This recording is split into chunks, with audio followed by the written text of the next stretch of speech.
Alyssa, your favorite awkward author. Today I'm going to be... Looks like Autumn will be joining me for today's video, once again. I want to talk about an issue that authors face, and also anyone who is a creator. Whether you're making videos on YouTube, whether you're a musician, whether you are an artist of any sort, you're going to run into haters.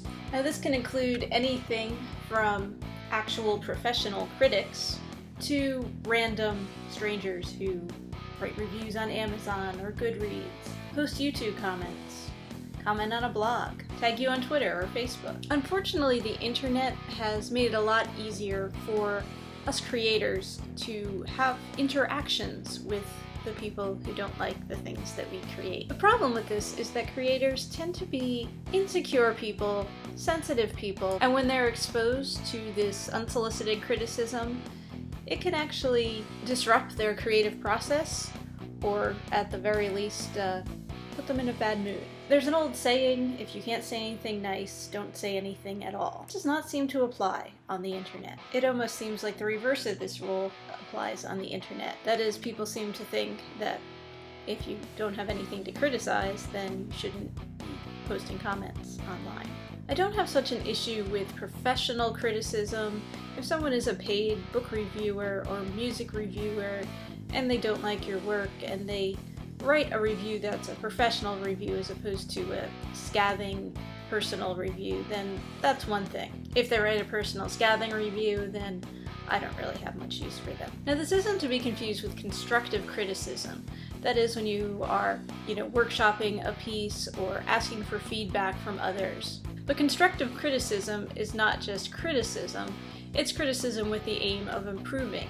The best constructive criticism will also highlight the aspects of a work that the particular person thought were good or worthy, and also the things that they had issues with or that they felt didn't work too well. But when someone sends you a direct email with their opinion of what is wrong with your book and how it could be improved, when that book has already been published and translated into multiple languages, then it's hard to really know what you're supposed to do with such a message. Yes, I have received emails like this. My guess is that all writers and creators have at one time or another received such messages. In the age of the internet, we do make ourselves very available to people to contact us. And while it's great to hear from people who enjoyed or were inspired by it or have questions about how to go about publishing their own work or want some tips in getting their own work published or in improving their own work, that's one thing, and actually that's a good thing, and we enjoy receiving those messages. But the people that just email us to let us know that they didn't like our book, that's kind of weird. That's like if maybe you wear a new red shirt to work or school and someone comes up to you and says, you don't really look good in red, or red's not really your color, is it? You kind of wonder what you're supposed to do with that. Say thank you? Ignore them? For those who aren't involved in the book community, you may not be aware that there is a social networking site all about books. Amazon now owns it, although they didn't create it. The website is called Goodreads, and authors, at least most of the ones I know, avoid Goodreads at all costs. That is because Goodreads users like to post reviews of books. This seems like a reasonable thing to do. Except Goodreads reviews are some of the most scathing reviews out there, and people are just downright mean on Goodreads.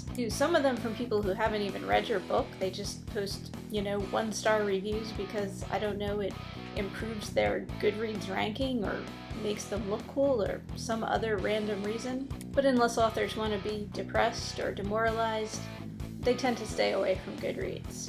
Unfortunately, we can't avoid all hate out there, especially the hate that gets directly emailed to us. It's hard to avoid hate that comes in the form of comments on our YouTube videos, on our blog posts. It's really hard to avoid hate when someone directly tags us in a Facebook post or a Twitter post. So if you are a creator, what can you do about all this hate?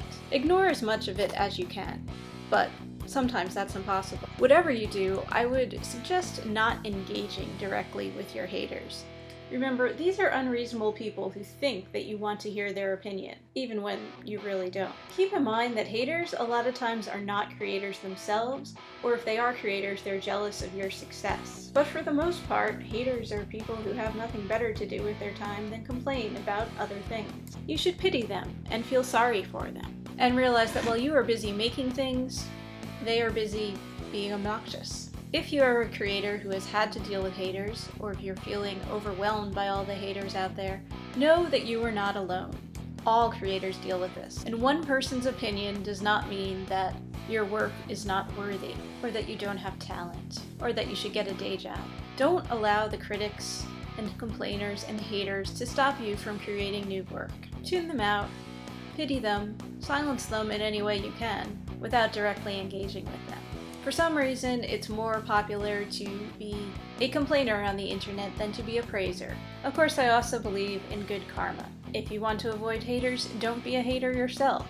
If you didn't enjoy a work, keep that opinion to yourself. On the other hand, if you did really enjoy a book or a video or any sort of work, praise it, tweet about it, write a good review of it. This will help to drown out all those haters out there. When you put good stuff out there, good stuff might return to you as well. Be nice.